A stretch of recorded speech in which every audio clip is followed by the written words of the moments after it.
All right, so I didn't have time yesterday really to do the walk around on this thing.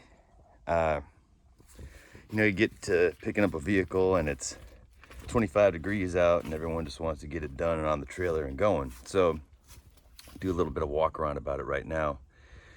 I swapped the tires when it was still on the trailer so it would roll off easier. It's easier to steer tires that hold air, don't you know? And so I had some spares from the M5, put those on there. They're 920 tires, whereas the originals that were on it are 8 1/4, which is, you know, finding those is expensive, and these just look cooler anyway. So I wanted to kind of just walk around this thing and show you what I'm seeing and the problems. The cool stuff obviously is this giant Coleman axle here. It's nice that it's got the lugs. And of course this Coleman axle uses the same differential as the rear axle as all Coleman conversions do. They use the proprietary stuff.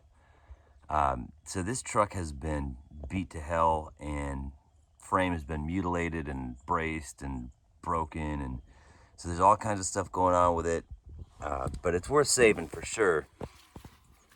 And one thing I found last night was that it has a Coleman Model 40 transfer case, and that is really cool because on my 52 Coleman conversion, Claudette, as she's better known, it has a Timken T32, and Timken T32 is just a normal declutcher style transfer case, high-low range, but an actual Coleman transfer case, a Model 40, has a differential built into it, so it will split power between the front and back. It's pretty crazy. Anyway, so one thing that really sticks out about this thing is this wrecker bed, and it really looks cool in my opinion from a distance. I mean, it's a super cool bed. It's got a super cool hand painted lettering on it. You know, it's got the graphics of that cab over on it. It is off of an old Ford probably 1 or 2 ton truck. It's not original to this thing. It's more of that cool stuff. God, that's cool. Man, I wish this was for this truck. But it is not. And I don't know that this thing is going to be staying. I feel like there's a lot of stuff I need to do to this truck. And this, I don't know if this bed is going to be in the cards. I don't want to speak too soon, but I might be selling this bed at some point. We'll see. It's got a massive Garwood winch in there that will definitely, I think it's like a 50,000 pound winch. And of course you got this random 4-speed transmission bolted in here, an old GM 4-speed, and this is to gear down the winch to really get the nuts on her. So you see here how the frame is welded up here. It's cut here, then capped, and then they use these plates, massive plate, and drop the frame. And along those lines, you can still see University of Iowa very faintly under the paint of the door. So apparently this truck was originally bought from International as a geological survey truck. And Dave, the old guy I bought it from, told me that this truck has been to 90 countries. I don't know if that's an exaggeration, but he seemed pretty adamant about it. It's been in 90 countries, and it spent most of its life as a geological survey vehicle in South America.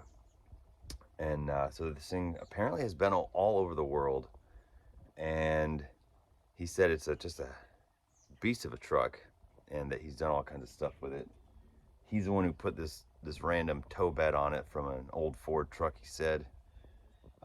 He said he actually has split the frame in half one time and had to weld it back together.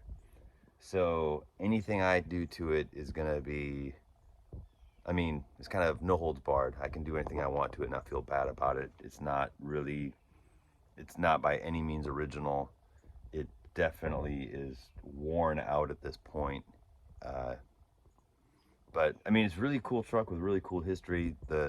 Obviously for me, the Coleman, the International Harvester, obviously, and then the Coleman stuff is like definitely checks some boxes for me. The leaf springs on this thing are all, they're pretty tough. They're pretty rough shape. They're a lot of busted springs, a lot of funny business in the back on the leaf springs. And then there's about, I'd say about 20 pounds of coon shit in the back of the bed there. And in the cab, let's take a look at that.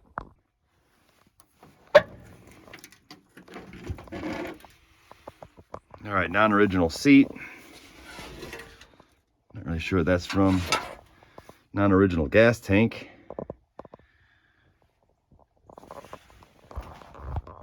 Non-original steering wheel. It does have the original Coleman tags though. That's really cool, and they're in apparently pretty great shape. They're not even that nice a shape in the other Coleman in Claudette, the L122. Yeah, it's a mess in here.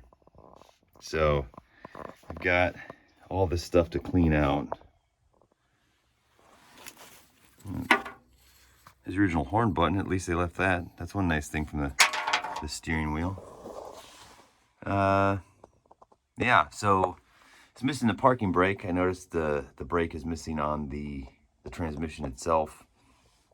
We've got all these levers, and this one here runs the front winch. I think that one there runs the rear winch, and these are both transfer case levers. It shifts fairly smooth, it feels like, you know, just from me running off the trailer. The clutch is stuck, the brakes are froze up. Obviously I didn't expect those to work at all. I got an L series knob right there in the center of the heater knobs. It looks like I shined a light in there, and right up in here, I don't think you can see it on the video, but there's an electric wiper motor. It doesn't look stock, but it looks like, hey, electric motors are way better than vacuum. Because if you got a vacuum wiper, you basically don't have wipers. Yeah, this This gas tank here has a bunch of pinholes in it. I'm gonna put an original seat back in this, and not real sure why they decided to put all those holes in the back of the cab. It's not too zesty in my opinion, but I guess I'll have to patch those up. A little bit of torch burned through here, it looks like to me, or possibly attempted welding, I don't know. Rear glass looks pretty good. Passenger door's got good glass. That's rough. And we're missing a window on the driver's side. So, built-in air conditioning. Let me go around to the other side and show you the gauges. Ooh, sun is melting the frost off. That's kind of nice. Getting up to like a balmy 32 or 33 degrees. I gotta reach in here and the outside door handle doesn't work on this one. Okay. All right. Driver's side. It has an original vacuum gauge, original instrument gauges, and an S-series speedometer. More trash on the floor. That original, looks like the original floor mat. Doesn't look like it can be saved, but hopefully I can find just the IH centerpiece of it to mount on the wall or something. What's something interesting about the 170 series trucks is that they had these steel pedals that don't take rubber pads on them. Unlike most of the LR and S series trucks, they have these steel pedals, and only some of them did. It was optional to have the rubber pad ones for different configurations of 170 series trucks. So those are interesting. Doesn't really make a difference so much in the operation that they're steel, but it's just interesting to see them. Let's see what else is cool in here. Oh, look at that plaid, you know, that's nice. It's got an electric Miko, so that's cool.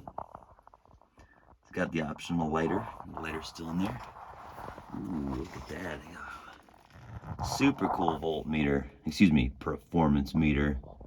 I like that. That's doesn't look like he's gonna make it through. But that is definitely, if I can get that thing to work, I'll be happy about it. Got an old school gauge light there. And looks like we got the original. That's the OG ignition switch, which is nice to see that it's in here. I'll have to take that apart, oil it up, and there's a place in Austin that can key it for me. So, let's see, I got some extra destroyed gauges there. The heater's in there, all the hoses seem to be destroyed. That right there is part of the square or rectangle tube hose for the heater. That's gone. Looks like I got an original gas pedal. That's actually kind of rare to see in a truck this beat up. What else have we got? I know there's some other stuff here. Oh, here's a better shot of those Coleman tags. Very cool.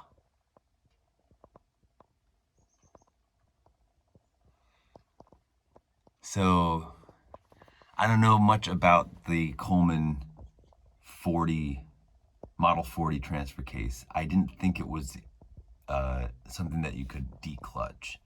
So I'll have to look into that and find some more information on it, and I'll post that. And eventually I'll probably take that transfer case all apart so we can see the inside of it and whatnot, and whatever. But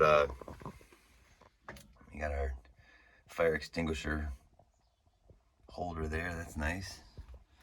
That looks like a retainer ring for the shifter boot, which is not there. But yeah, so I just gotta go and shove all this out, and any cool stuff I find, we'll look at sooner than later. So one thing I'll say about this, apparently right here is where Dave, the guy I got it from, he said he busted it clean in half once, at least once, and then he added these little braces so it wouldn't happen again, he said. So I don't know if that would really, this flat bar would really keep this thing from splitting in half if you gave her enough beans, but I don't know. Anyway, so this is a complete welding exercise all over this truck. It's pretty crazy to see. It's not, this kind of stuff is what makes me chuckle when you see guys buying old trucks who want to be, all right, I would describe them as cork sniffers. You know, oh, well, this is not original, or this has been changed. Man, old international trucks, typically you're going to find the bigger ones like this. They are beat to hell. They were cut to work. They constantly welded on, constantly altered, mutilated to meet any type of need. They were not, you know, revered or put on a pedestal. They were just badass work trucks, and that's what they used them as. Obviously, that's been added by a guy who was resourceful, i.e. Dave. He put that 4-speed in there so you could gear down the winch and really pour the coals to it. Comes up here, the PTO comes up here to this sprocket, you know, obviously chain drive over there. So, I mean, I love that about it, but at the same time, like I said, I don't have to feel bad about making any alterations to this truck that I want to. To me right now, this truck is an open slate, open canvas to do whatever I want to with it. Obviously, if you've been watching my channel for a while, you know that I have a, you know, absolute highest respect for these old things. And so it will not be a disappointment when I get done with it. But it'll definitely change a bit. Anyway, I just wanted to mention that about here. I mean, you can see it's just been completely torn up, welded back together, torn up, welded back together. So anyway, back here in the bed, let's see if I can get up here. I mean, there are several gunny sacks worth of coon poop here. Definitely some old stuff buried down in here. This thing could take a good cleaning out. Here's that giant winch.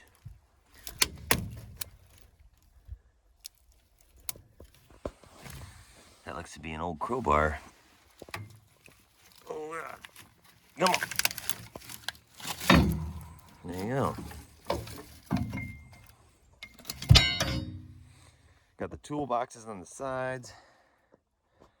Got what remains of the lights and the twirly lights. Missing the lens, but you could probably make that work again. But yeah, it's a cool old bed. Needs some cleaning up. That winch is something else. So yeah, it's a big project. Got my work cut out for me. Definitely looked somewhat better in the pictures I saw online, but at the same time, I kind of had a pretty good idea what I was getting into with older trucks like this, especially, you know, seeing my S-160 Della or the L-122 Coleman conversion that I got out of California in those big rescue videos. That they're the exception to the rule. Usually a 1950s four-wheel drive is absolutely destroyed. They got worked like tractors. I mean, they were just absolutely abused to get the job done. And nobody saw them as collectibles. They were just work vehicles. So you're definitely, especially like a 3-ton truck like this with a Coleman conversion, it's not surprising to see it's absolutely beat to hell and needs a lot of work. So the motor in this thing is absolutely shot. It's junk. Dave told me it threw a rod 25 years ago. And honestly, as much as I wish I had more video of when we walked up on it and, you know, the loading of it, we got some cool drone shots and stuff, but obviously I was really busy chaining it down and getting it on the trailer right and all kinds of stuff. So as much as I'd rather we spent some time and walked around it and did all the, you know, initial oohs and ahs and stuff that YouTubers typically like to do, and I gotta say at this point, like, I'm not really good at this YouTube thing yet. I'm just trying to get better all the time. I know sometimes stuff gets left out, or I didn't film stuff, or sometimes, you know, I got some camera problems and I lose some footage, whatever. But I guess my point is, what I really would have wished I'd had was an interview with the guy that I bought this from, because he had to be one of the most entertaining old men I've ever bought a truck from. So Dave told me that it threw a rod, and when we were at his place, he said, yeah, it threw a rod like 4 miles down the road. So I just drove her home 4 miles, and golly, was she losing a lot of oil. So anyway, I'm sure the crankshaft in this motor is absolutely trash. There's really not much on the motor that is something you can trust. I'm gonna pull the parts off it that I can. Obviously, there's the manifolds. Hopefully, they're not cracked. Water pump on these is something that's pretty desirable. I have the 282 from the A-170 that I fired up in another video. And so I'm going to try to stuff that in here in the next couple of days just so I can move it around. It's a slightly newer generation of a 282. It's got the full flow oil filter, so I don't know if the oil filter bases are the same. That's only important to me in the fact that, you know, I like to, like I did with my RED 361 in the old M5H6 in a past video, how I made an adapter for the base of the oil filter so that I could run it through an AMSOIL full flow filter. So anyway, I'm gonna start cleaning this thing up. It'd be great to take a video or time lapse of me cleaning this thing up, but I just got to get after this. It's freezing out here, and I've got stuff to do before I head back to Texas. So hopefully we can get a tractor over here with a loader from the farm and drop the motor into it before I leave and get that all done and get this thing so it can actually drag itself around the property. Obviously I need to go through the brakes. I need to pull that whole Coleman axle apart and see what we're dealing with. It seems to roll just fine, so there's that, but I need to pull it apart to see. You have to pull it all the way down. You know, if you watch the other Coleman axle video I did, you have to pull them all the way apart to get to the brakes. So with a truck this heavy, I'm sure the brake shoes need to be realigned, probably. The wheel cylinder definitely has to be re-sleeved or replaced, depending on how hard they are to find. I've got wheel cylinders for the rears. I've got a master cylinder for this thing. I think I've got a booster that might even work for it. So, oh, speaking of the booster, I gotta show you this. Now, typically the booster is underneath the passenger side fender skirt, but for some reason they have a, let's call that aftermarket, huh? Aftermarket battery tray. Yeah, some signs of a battery once there. So where is the booster on a truck this big? It's got a vacuum gauge. It doesn't have vacuum wipers. It must need a vacuum booster. That tells me it has one. It's, oh my God, it's right here underneath the passenger side. That's definitely a custom job. Good job. Whoever did that. Nice work. Looks terrible. So that's got to be replaced. I'm positive that's junk. So I'll clean this out and I'll let you know if I find anything really interesting inside other than what I've found already. And if I don't, I'll see you in the next video about this thing. Hopefully be replacing the motor in it and driving around.